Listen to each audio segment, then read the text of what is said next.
all of American society is engaged and mobilized in the war against the invisible enemy. While we must remain vigilant, it is clear that our aggressive strategy is working, and very strongly working, I might add. New cases are declining throughout the New York metropolitan area. Cases in the Detroit and Denver metro areas are flat. Washington, D.C., Baltimore, Philadelphia, and St. Louis are showing great signs of progress, and new cases in Houston and New Orleans are declining. The battle continues, but the data suggests that nationwide we have passed the peak on new cases. Hopefully that will continue, and we will continue to make great progress. These encouraging developments have put us in a very strong position to finalize guidelines for states on reopening the country, which we'll be announcing. We're going to be talking about that tomorrow. We'll be having a news conference tomorrow sometime during the afternoon. We're going to be announcing guidelines, and we'll be talking about various states, and it's very exciting. It's been a horrible time to see such death and destruction, especially when you come out of what was the greatest economy in the history of the world, the greatest. There's never been an economy like what we had produced, but we'll produce it again. And I think we'll produce it again very fast. The medical and healthcare advances we've made are critical to our continued progress. We've rapidly developed the most expansive and accurate testing system anywhere in the world, and have completed more than 3.3 million tests. To date, we have authorized 48 separate coronavirus tests, and the FDA is working with 300 companies and labs to widen our capacity still further. Today, Abbott Labs announced that it has developed an antibody test that will determine if someone has been previously infected with the coronavirus and potentially developed immunity. It's a great test. The company says these tests could be available to screen up to 20 million people in a matter of weeks. My administration is also distributing vast amounts of medical supplies to states across the country through Project Airbridge, which has been an amazing success. We have completed 44 flights, and these are flights of very, very large airplanes, massive cargo planes. 44 flights of critical supplies as of today, and an additional 56 flights scheduled in the near future. We have some very brilliant people working on this. It's logistically incredible what they've done. And we've also been working on this with the military. And these people have been, the genius of all of them together has been incredible to watch. In total, through all channels, the federal government has developed and delivered 39.4 million N95 masks, 431 million gloves, 57 million surgical masks, and 10.2 million gowns. We ordered 500 million masks, and they'll be coming shortly. And we've distributed 100 million masks.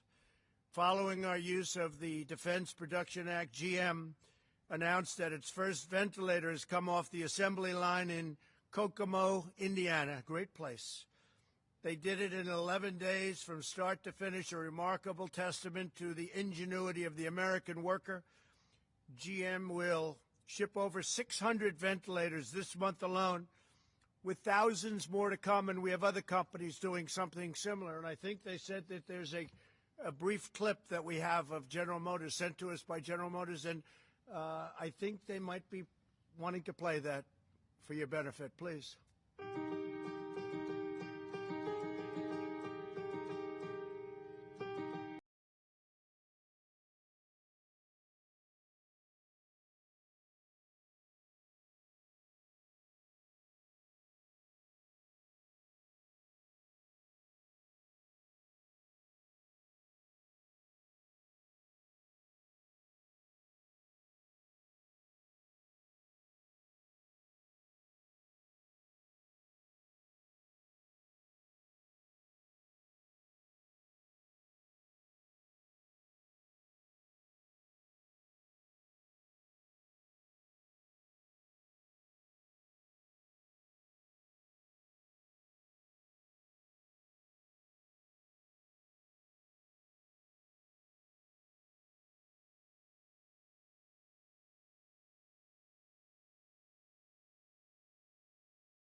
thousands of ventilators, and they're coming out of the factory very rapidly at a clip that nobody can even believe. But we have others also doing it, and these are very high-grade ventilators. So we're helping a lot of people, and at this moment, nobody needs them. We have to remember, during the surge, nobody's needed them for weeks now. But we'll have them for stockpiles, and very importantly, we're going to have them for other countries because nobody's able to do things like we can do, and we're going to be able to help other countries that are having tremendous problems, to put it mildly. My administration is using every available authority to accelerate the development, study, and delivery of therapies, so important, therapies, treatments, and ultimately what we want to come up with is a safe vaccine. But frankly, the therapies to me are the most important because it takes care of people right now. The vaccines have to be tested, so it takes a longer period of time. But we have some great potential therapies already, and we'll see how they're working. We'll be able to report on that, I think, over the next week or two. Tremendous progress has been made.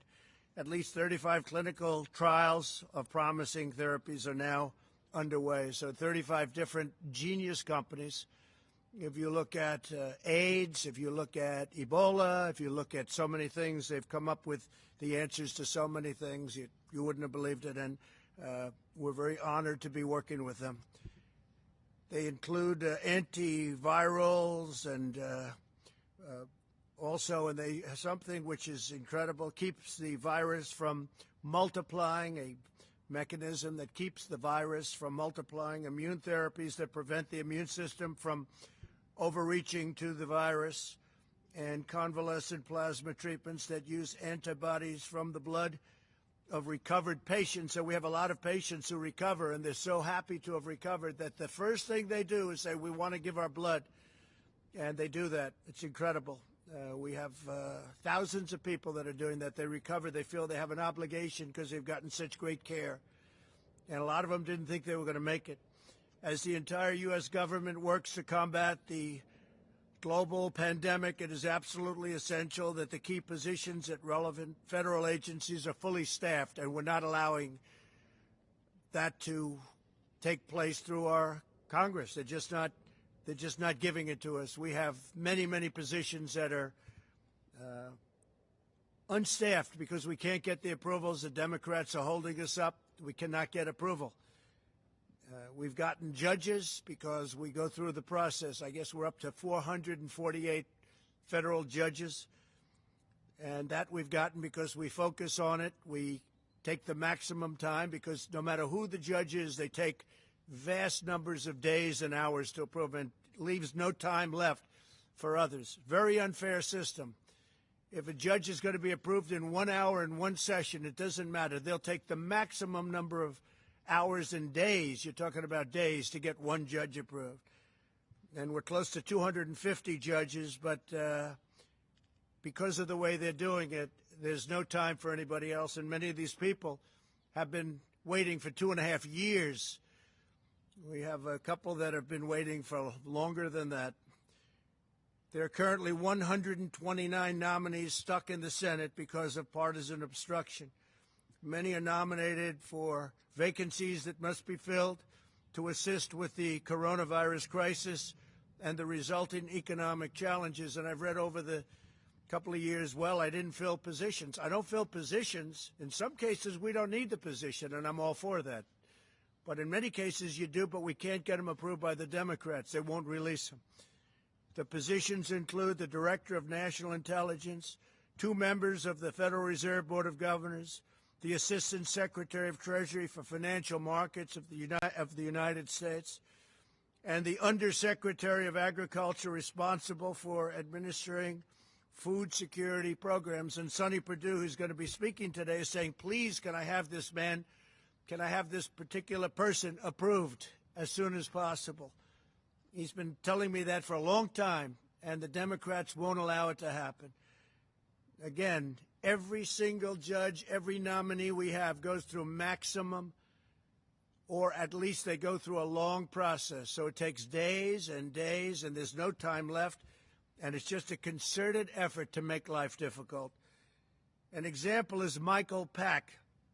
He's my nominee for the CEO of the Broadcasting Board of Governors. and he's been stuck in committee for 2 years, preventing us from managing the Voice of America. Very important. And if you heard what's coming out of the Voice of America, it's disgusting. What things they say are disgusting toward our country. And Michael Pack would get in. He'd do a great job, but he's been waiting now for 2 years. Can't get him approved. The Senate has left Washington until at least May 4th. The Constitution provides a mechanism for the president to fill positions in such circumstances. The recess appointment, it's called. The Senate's practice of gaveling into so-called pro forma sessions where no one is even there has prevented me from using the constitutional authority that we're given under the recess provisions. The Senate should either fulfill its duty and vote on my nominees, or it should formally adjourn so that I can make recess appointments. We have a tremendous number of people that have to come into government, and now more so than ever before because of the virus and the problem. We have to do it, and we have to do whatever we have to do. They've made it very, very difficult to run government. I don't think any administration has done anywhere near what we've done in 3.5 years. But every block, every week, they put up roadblocks. Whether it's Russia, or whether it's impeachment hoax, or whatever it may be, it's always roadblocks and a waste of time. If the House will not agree to that adjournment, I will exercise my constitutional authority to adjourn both chambers of Congress. The current practice of leaving town while conducting phony pro forma sessions is a dereliction of duty that the American people cannot afford during this crisis. It is a scam what they do. It's a scam, and everybody knows it, and it's been that way for a long time. And perhaps it's never done before. It's never been done before. Nobody's even sure if it has, but we're going to do it. We need these people here. We need people for this crisis, and we don't want to play any more political games. I've been waiting for 2.5 years, 3 years for some of these people, and they're great people. They left law firms. They left jobs. They gave up everything to do it, and they've been waiting for 3 years, 2.5 years, 2 years, 1 year to get approved. It's ridiculous. And everyone knows they're going to be approved. But there's only so many hours in the day when you go through judges and you go through lengthy hearings on judges that they know should be approved immediately, and they could do it in one session, and they could do it in 1 hour. And instead it takes them many days. In order to advance the health and security of our nation and all nations, as we announced yesterday, the U.S. government has put a hold on funding to the WHO, World Health Organization, pending a review of the organization's cover-up and mismanagement of the coronavirus outbreak. Over the objections of the WHO, we took decisive action and early life-saving action to suspend travel from China. They didn't want to do it. They were angry that we did it. It was early on. They were angry that we did it. Took them a long time to realize what was going, but I have a feeling they knew exactly what was going on. Tragically, other nations put their trust in the WHO, and they didn't do any form of ban. And you see what happened to Italy. You see what happened to Spain. You see what happened to France. WHO's guidance had failed to control their borders at a very crucial phase, quickly unleashing the contagion around the world. That was a horrible, tragic mistake, or perhaps they knew. I'm sure they didn't know the gravity of it, but perhaps they knew. Because if they knew the gravity, that would be an even worse offense. To ease the economic pain of millions of American families, we've now processed $300 billion in loans to more than 1 million small businesses through the Paycheck Protection Program. This action has saved millions of American jobs. It's been an incredible success, and they want to replenish it now, but again, the Democrats don't want to do that. This is money that goes to the workers of our country.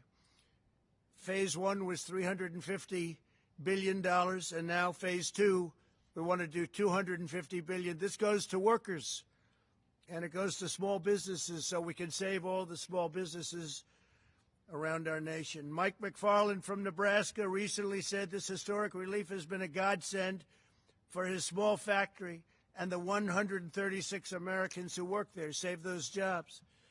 Another small business owner, Tim Miller from Oklahoma, called the program a total lifesaver for his auto repair shops for employees. Stories like these underscore why Congress must replenish the Paycheck Protection Program immediately. The Republicans want to do it. They want to do it immediately. They want to do it now. And the Democrats are stopping it. A short time ago, CDC issued public health guidelines for critical industries. In a few moments, Agricultural Secretary Sonny Perdue will elaborate on how these guidelines apply to our nation's dedicated workers in the food processing profession, because it's a profession. It's incredible what they do. Food processing, and they're keeping our grocery stores full. The shelves are not bare like the shelves that I inherited when we took over the stockpile, the medical stockpile, where the shelves were bare. The cupboard was bare, I say.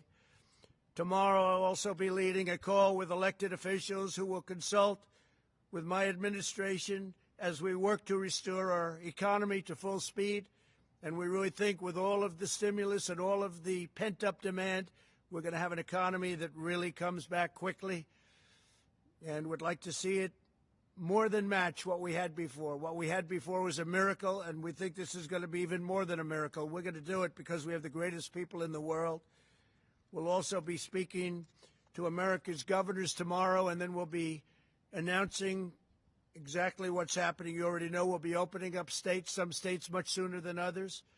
And we think some of the states can actually open up before the deadline of May 1st. And I think